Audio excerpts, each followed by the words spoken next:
so like I said, this is what we're covering, two pieces. How to cut up DNA, and that's actually B, that's restriction fragment analysis, and how to get bacteria to accept foreign DNA. That's what transformation is. Have we had this vocab in lecture yet? Yay or nay? Yay is hands up. It seems to be split by the day. Okay. So this is what we need to accomplish. Today we need to both convince our bacteria to take up some foreign DNA and set them on a food source to see if they'll grow. And then we also need to chop up our DNA.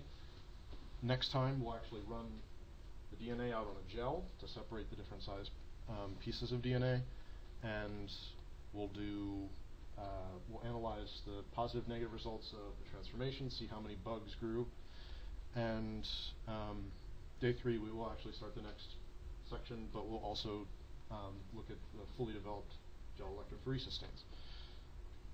Like I said, let's keep me on track. Okay, so transformation. Break it down. Bacteria have their own genomes, right? Circular genome, different from ours. Bacteria do or do not engage in sexual exchange of genetic information, yes or no?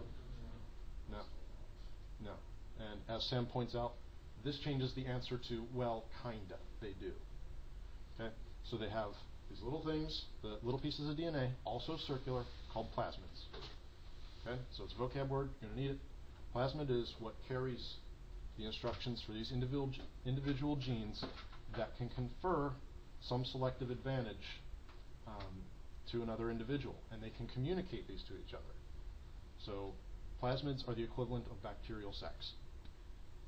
And this is the first of many instances where biologists, when they want to do something experimental, will co-opt, will steal from what just normal critters do and use it for our own purposes. In this case, we use a plasmid to carry genes that we want the bacteria to express. And I mentioned last week the great first example of this is producing human insulin in culture. So we give the human insulin gene to a bacterium via a plasmid. It grows the protein for us. We collect everything, purify the protein. Lo and behold, we have human insulin. We don't have to worry about complications from pig and immune responses and all that business. So that's one example, and it's any application where you want to change the molecules present in your favorite organism. We can kind of do it through bacteria. Okay? So these plasmids are very powerful for designing molecular biology experiments. We can get them to do most things. Let's see, let's go by Nema's points. DNA that can be taken up by host cells. I already covered that. This, a means of selecting for transformed cells. So again, the purpose is our own. We're doing an experiment. We want to make our critter, whether it's a bacterium or other, do whatever we want it to. We want it to produce insulin. So how do we know that we've actually given the right stuff to this bacterium? And the answer is we use selective media. Name something that will kill bacteria. Ampicillin. Others? Heat? Okay. Okay. There's plenty of things you can kill bacteria with, but at the outset, Sam's got the right answer. It's antibiotics. You take your Z-Pak, you're killing bacteria. You're not killing viruses, right? If you don't know that, record that one. But so don't ask your doctor for a Z-Pak for your cold. Anyway. So antibiotics, good way to kill bacteria. Now, you've heard of antibiotic-resistant bacteria. What they've developed is a gene that helps counteract the chemical activity of the antibiotics that we expose them to. And just like we can give them insulin, we can give them the gene for that. And so we do both at the same time. When we give them a plasmid that contains insulin, we give them, within that same plasmid, the gene for beta-lactamase, which helps them get around ampicillin. Okay? And only the bacteria that take up the plasmid that we want it to take up will survive once we put them in medium containing ampicillin. So this is positive selection. They took it up, they have the gene to survive, and so they will, and we'll kill off everything that does not. So we can be assured that they'll make our insulin or whatever we're telling them to do. So that's the means of selecting for transformed cells. And we're going to take care of them. I don't think that's a point we need to make. So how do you convince these bacteria to take up this DNA? I'm sure they have their own mechanisms. They bump into each other, say, hey, there's some ampicillin in the neighborhood. Maybe you want this gene. Maybe they do that. But how do we convince them? And the answer is chemically. We give them calcium chloride for a bit of time. This does something. We don't actually know what. It's one of these grand mysteries in science that nobody's ever bothered to solve. Current hypothesis is that just the ionic pressure of having calcium chloride around makes the cell membrane a bit more brittle. Therefore, when we heat shock them, they're on ice, they're in calcium chloride, they're kind of getting beat up a little. When we put them into a warm water bath, we think that this fractionates the cell membrane a little bit, and the DNA that's around just seeps in. So, is this known to happen? No, but it's a way you can kind of wrap your head around what happens. So treat them with salt, then heat them up to 42 degrees, then seal them back up, dumping them right back into ice. That's all part of our procedures. This is what it looks like in cartoon. So again, we have a normal genome, also circular, but we have a small chunk of DNA, a plasmid, and we put it next to some bacteria that don't have it, give them the plasmid, heat shock them. If it gets in, they will start expressing the resistance gene and whatever we told them to carry, and they'll be able to survive the ampicillin-resistant environment, the ampicillin environment. Hopefully we'll cover in lecture that this is how we figured out. It's a historical note, but bear with me. This is how we figured out that DNA is the substance of information for a cell. So somebody ground up some bacteria, gave it DNA, gave it RNA, gave it protein, all purified from the same nasty bug, and lo and behold, the one that they gave DNA to transformed the otherwise innocuous bacteria to ones that cause disease, became virulent. So look up that story. It's how we know DNA was so important to transferring information. This is what it will look like. So we'll go through the process. We'll give them the calcium chloride, we'll give them the DNA, we'll heat shock them, and then we'll let them recover a little bit. And so they'll grow. They might divide once or twice before we actually put them onto the plate. And on the plate, you'll see we streaked it on here. This is how it goes. This was the first swipe, so it's very dense. Then somebody dragged just a little bit of this out to here. It's a little less dense. And then they dragged another little chunk right here, and they call this clonal. So they just kept redistributing small chunks of this. Got down to a point where each one of these here represents a single bacterium that took up the DNA, survived, and multiplied like gangbusters overnight. And it forms this little plaque. And they are all genetically the same, give or take a nucleotide or two. Okay, so we call these colonies. This is what we're counting when we're assessing the transformation efficiency of our process. Look, it's a list. 5 useful features. That couldn't show up on a test. Why do we use this system? They can do what we want. You can make them, this particular bacterium dies if you give it ampicillin. It does not if you give it the ampicillin resistance gene. They grow quick. Not only do they divide every 21 minutes, they actually go through DNA synthesis even quicker than that. So they actually have several copies of their DNA in one single cell. It's very cool. All they take is salt and a little ground up yeast powder to grow, and they're not pathogenic. This is E. coli, the famous vicious E. coli that you hear about in your spinach, except not vicious at all. The vicious E. coli that you've heard of is one that's taken up a virulent plasmid and therefore become pathogenic to humans. So it found something that it can beat us up with. Michael? So can we make pathogenic E. coli resistant ampicillin? Sure. We do it all the time. That's why you only have the Z-Pak left. As an effective antibiotic. And so I'll let your professors discuss that, or we'll talk about it in private, but it's one of these big evidences for evolution that if you give them a half-assed dose of antibiotic, you'll find the ones that can kind of survive they'll pass on their genes, and then they can kind of mix and match to get even better resistance. That's why you finish your Z-Pack, you kill them off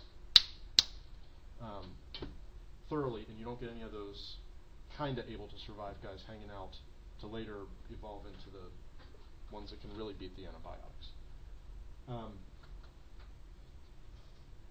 But yeah, important note, just for your own general health, you are a living ecosystem.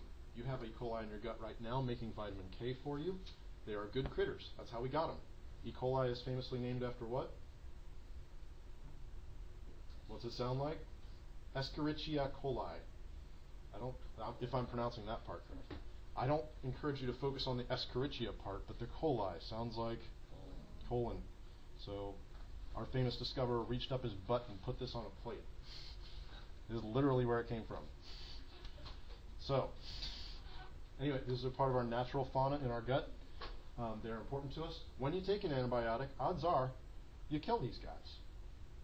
So that's bad. That's why you feel a little bit down afterwards. You've got to replenish your bacterial fauna to make sure you're making all the vitamins you need. Coincidentally, that gives you the purpose for the appendix as a repository for good bacteria. Anyway, that's the system. Or rather, that's the bacteria part of the system. This is the plasmid part of the system. So this is the DNA that we're giving them. You will see these maps like this.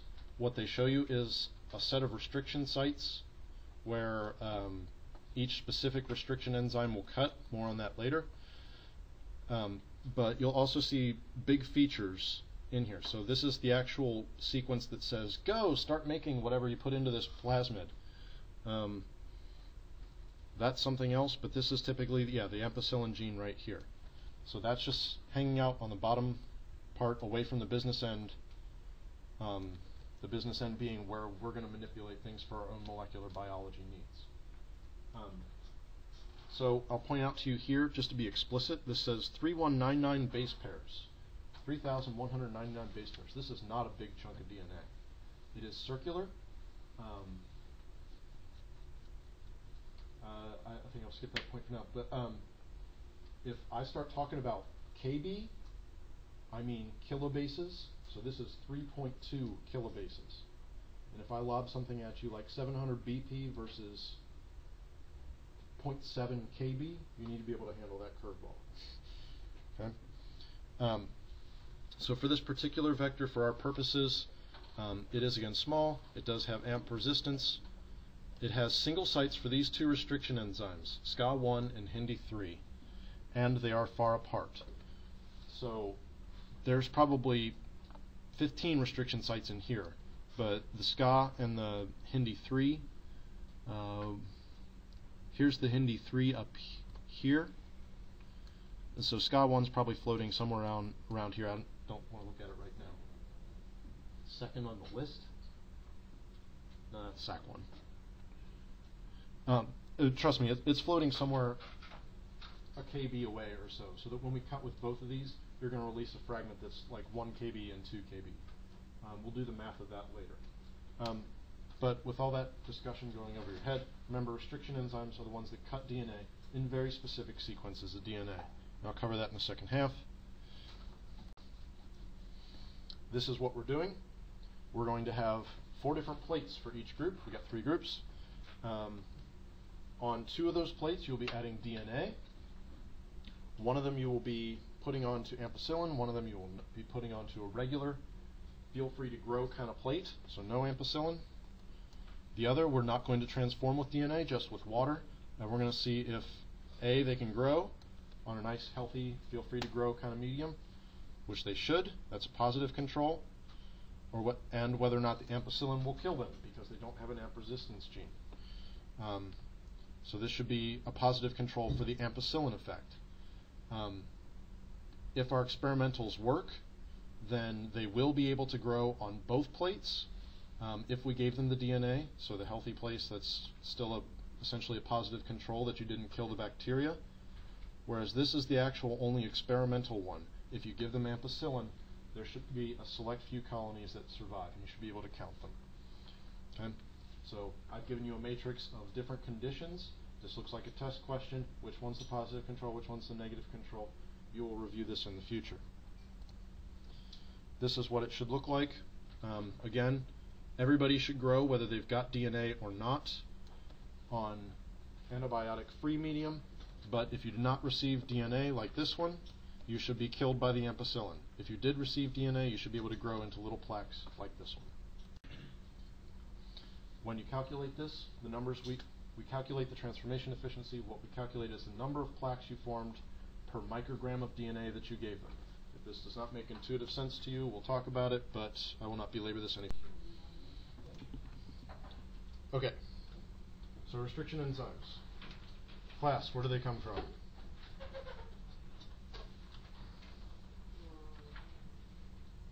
The ether, spontaneous generation, bacteria. Humans, they come from bacteria. Why do bacteria have enzymes to cut up their own DNA? Fight off viruses. The answer is they don't. They want to beat up viruses. Alternately, viruses have these things because they want to clip the host DNA and get involved. They want to insert their own genome into yours, retrovirus style. Things like that. But principally, these things are named after the bacteria that carry them. So EcoR1 is named after E. coli, and it was restriction enzyme number 1, the first one found. Okay? So as you see these names where it says SMA1, SCA1, mostly it's bacterial name, abbreviated in some way, gives you. Anyway, these cut at specific points in DNA, specific sequences. The sequences are palindromatic. Sounds like a great vocab word to write down. Palindromatic, meaning if you look at them in one direction, they look the same as the other. It's like Napoleon's able was I ere I saw Elba. It reads the same way going forward as it goes backwards. We've covered this or no? Palindromatic. Okay. I hope it's in the manual at least. But so we look at this in terms of DNA. It reads the same way in each direction. So GAATTC is the same as GAATTC. We agree? When it cuts, it does not just go clean across it, or at least a lot of them do not. It does not cut like this. EcoR5 is an exception to this rule. But EcoR1 does a very typical thing in that it cuts one strand at a certain depth and the other strand at another, leaving these overhangs. And these are very useful to us because once you have these overhangs, due to hydrogen bonding, they want to get together. The A wants to meet the T, this A wants to meet this T, this A with this T, this A with this T. Okay. They want to get together, but the DNA strands are still broken. Eventually, and we don't cover this in our lab, we'll sew them back together with something called ligase. Okay. But the point is, when we're cloning, we want these ends to match. TTAA mates with AATT, or whatever order. Okay? And so if you digest something with a restriction enzyme that's specific for this sequence, it will match with anything that leaves a sticky end that is compatible to it. If you cut it with, say, not one, which has GGCC in the middle, those will not be able to hydrogen bond, pair, and ligate. That specificity is essential to what I'm going to be talking about for the next while. So are you with me? We want compatible sticky ends.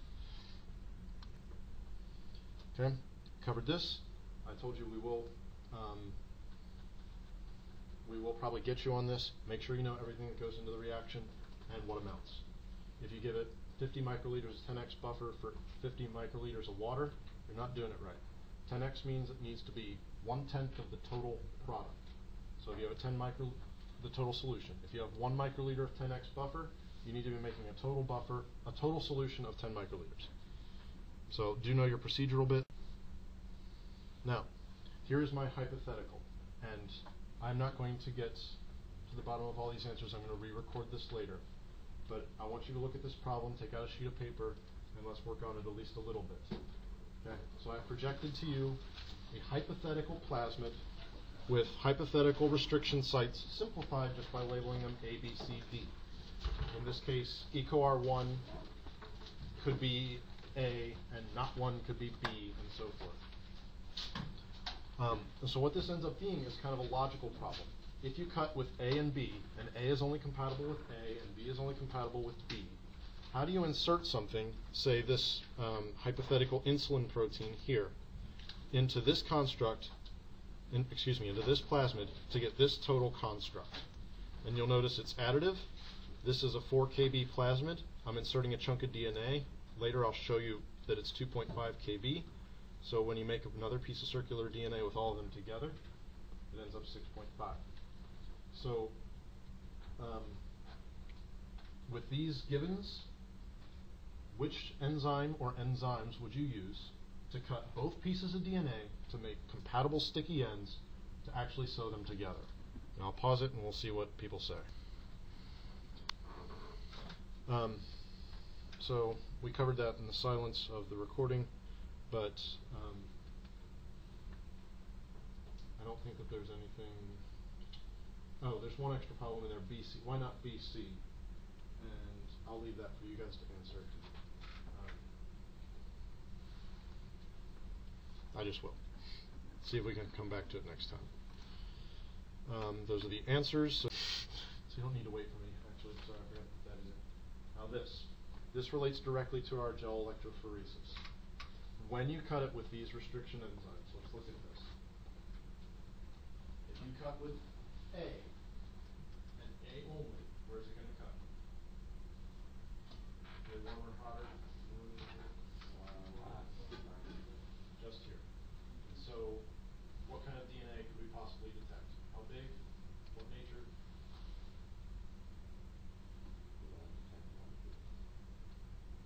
There will only be one piece, and it will be linearized.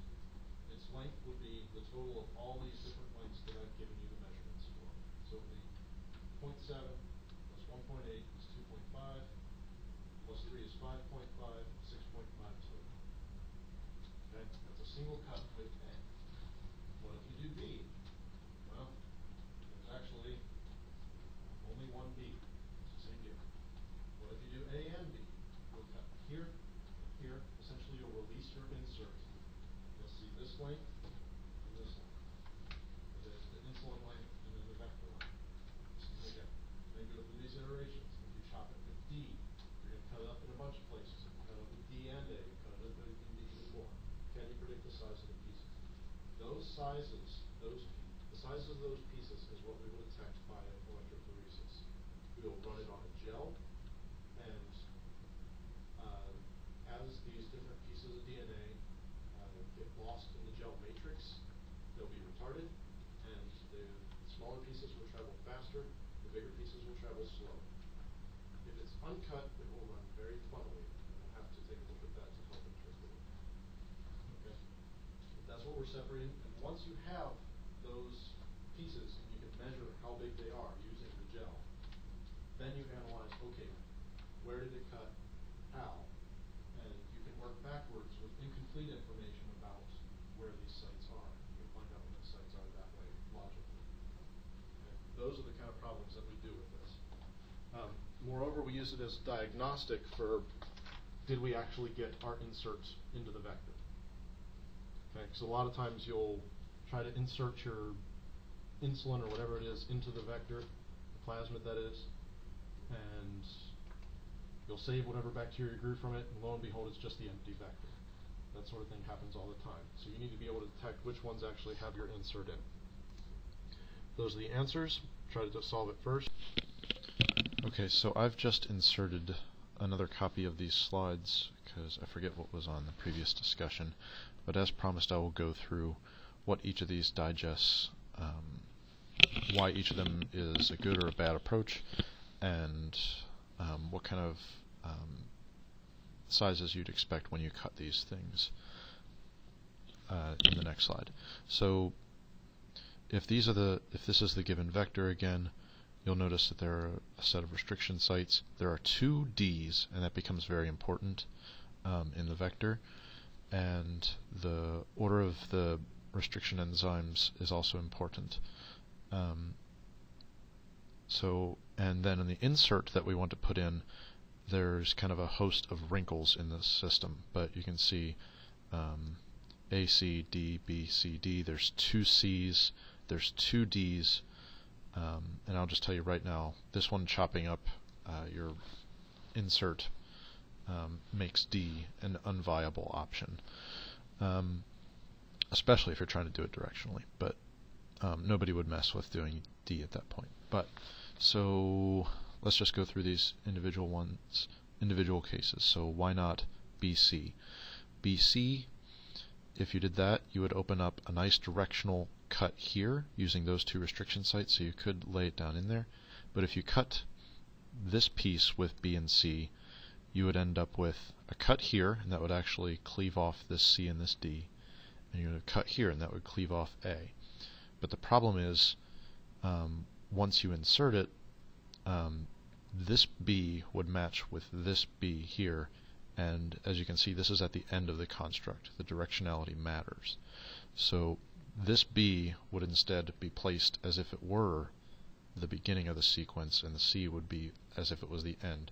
And what you would end up with when the vector is trying to interpret this is a nonsense mutation. So the way that promoters work, you have to have the direction correct. So using B and C would actually end up inverting your construct, and it would not work. So why not AD? As you can see, again, the direction is fine, but D is causing all sorts of problems by chopping too much. First off, the vector would not work because D would cut here and here.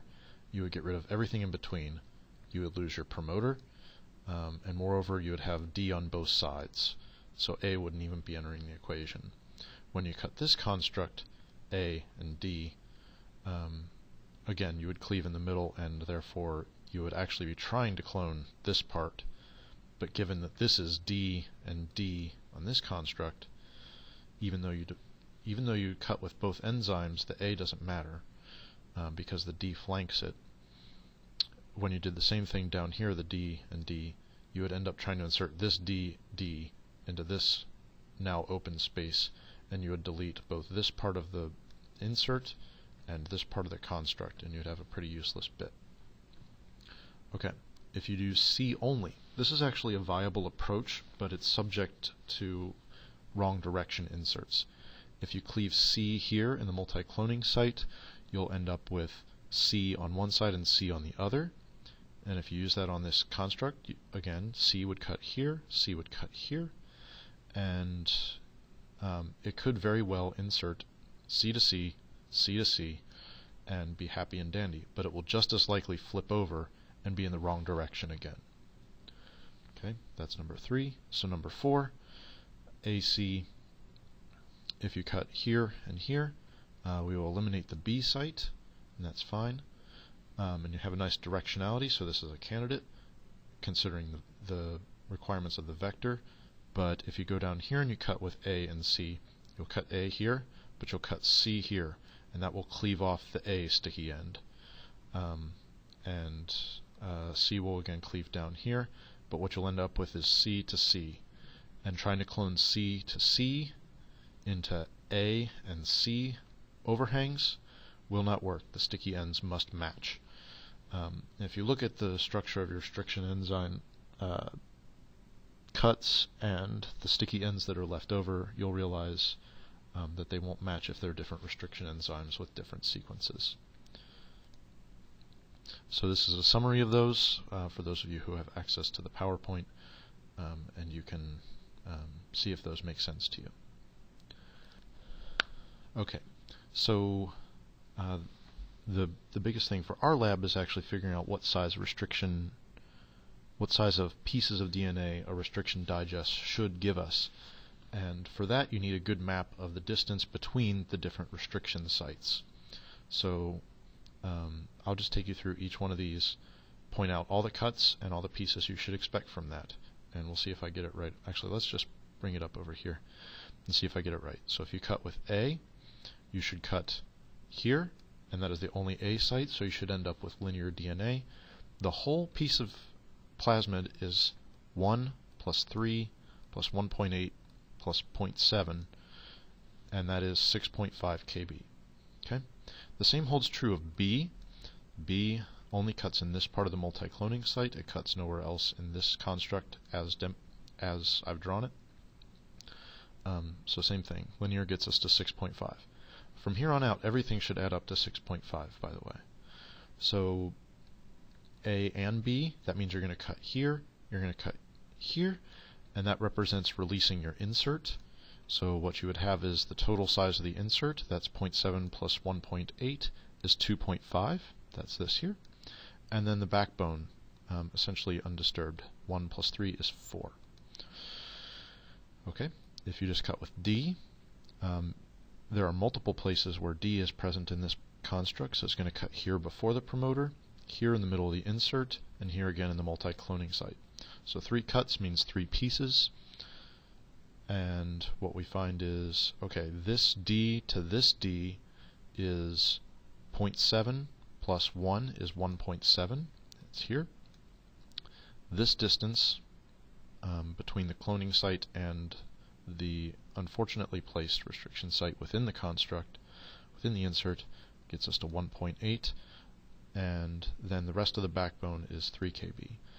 So there's those 3 pieces. Note that if you ran a gel and you had these 2 pieces, 1.7 and 1.8, you would have to be very careful to resolve them, but most likely you would just end up seeing one big bright band. You wouldn't be able to distinguish them. If you cut with D and A, you're going to add another cut, so I have 4 total pieces now, and that's actually just each one of the ones that I've used the arrows to demonstrate here. So this D to this A is 1 kb, this A to D is 0.7, A and C have a negligible distance between them, that's how you should interpret that. This D to this D should again negligible distance here, so 1.8 kb. And then this should be 3, and we got each of those in here. So 1.7, 1.8, and 3. If you cut with C, you're going to cut on both sides of the insert, so you're going to get the insert back, and then the backbone again. So we've seen these numbers before. It should be 4 and 2.5. D and C, again, we'll chop it into many bits. You should go through that on your own if it's unclear. That gives us the same ones as cutting with D and A. That's essentially because they're in the same multi-cloning site, getting the same pattern. And then D and B, kind of thrown in just for good measure, does not give you as many cuts as C would, but here it is. D to B is this piece, D to D, so 1.7. This piece, D to B, is 1.8, and this piece, which would ultimately be this D to this D, because of all the cutting and clipping off the ends, would be another 3.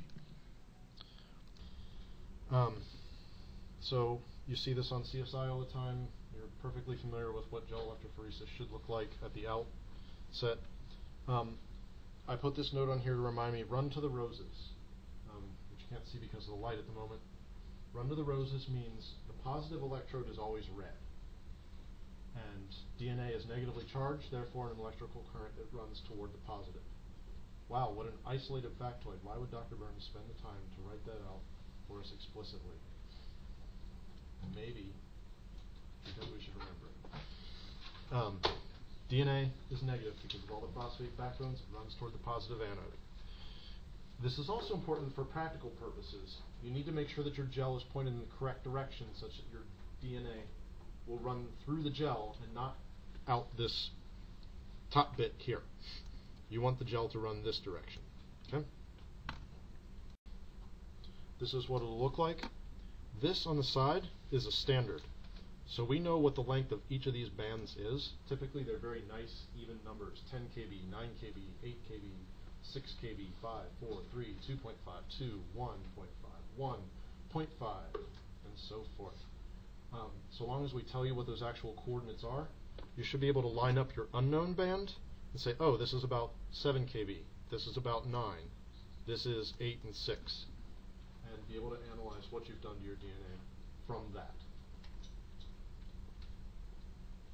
So on this would,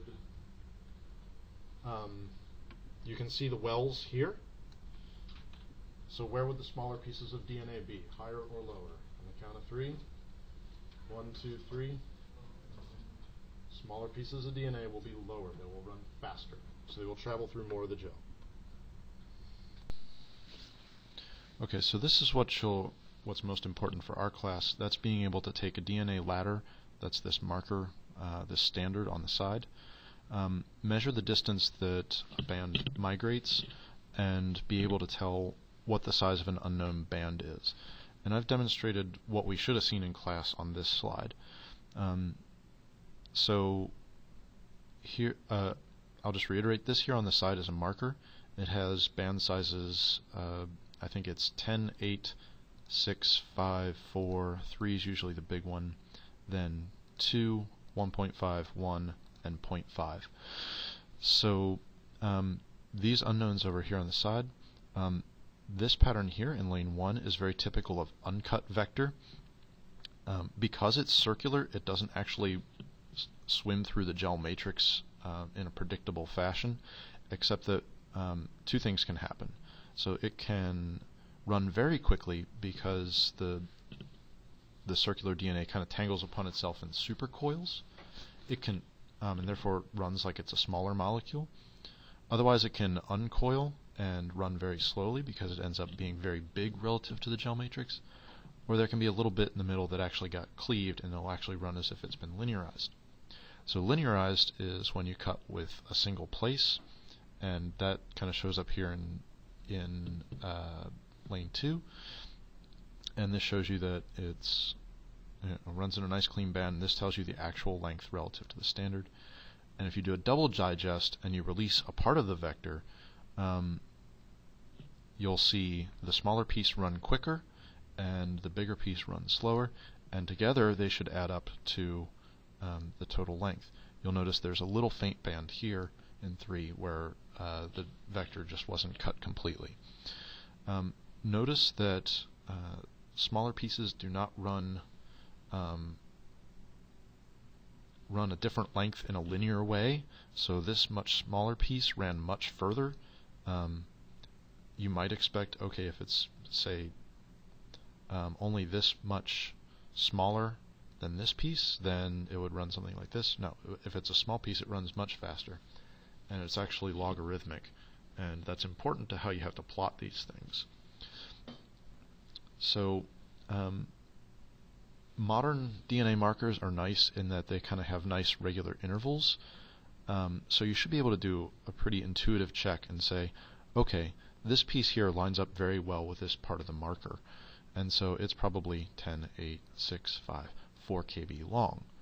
And that's nice, but if you end up somewhere in between and you actually want to know how big the piece is, or you have, say, a lambda marker which does not have as regular of intervals for the DNA marker, but they're known, you have to be able to calculate it, and that's what one of our exercises is. So as I measure these in digital space, first I have to calculate the distance that the standard migrated. And whenever you measure how far something is migrated, you always go from the actual well in the gel. So if these numbers weren't here, you would see a nice rectangular well where the sample was loaded. So that's the 0 point. Make sure that your ruler lines up there. So I go through and I left in a couple of lines that help me measure where on this artificial ruler these bands landed. If I go through and measure each of these, again, this is what I guess the sizes on the marker were.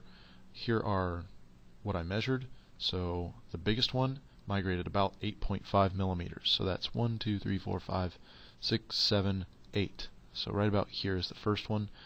And here I've left a line in for the second one. You notice that's right about at 10 millimeters or 1 centimeter. That's at, and that goes down the list.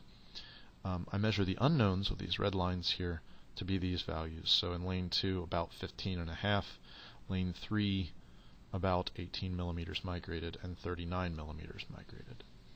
So I take these and I put them onto a logarithmic graph in the next slide.